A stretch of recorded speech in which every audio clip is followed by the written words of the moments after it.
alaikum kwa mara nyingine tena. Wanahabari na wafanyakazi wenzangu na partner wetu na wadau wote wa afya, kwamba siku itakuja Mheshimiwa Waziri atazungumza na vyombo vya habari kuwaambia habari nzima ya mambo muhimu ya kuhusu konferensi hii, yani Afya Week.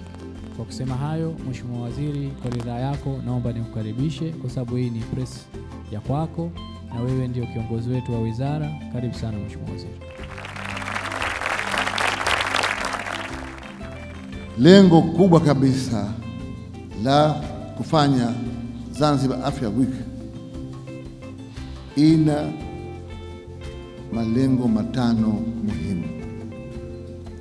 Kabla ya kutoa malengo yetu makubwa ya shughuli hii ya Zanzibar Afya Week, kwanza sina budi kueleza kazi muhimu na za msingi au pillars za kazi za Wizara ya Afya.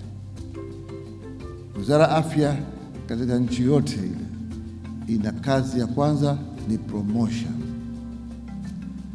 kazi ya pili ni prevention, kazi ya tatu ni curation na kazi ya nne rehabilitation. Hizi ndio kazi za msingi au ndio nguzo nne muhimu sana za kazi za Wizara ya Afya.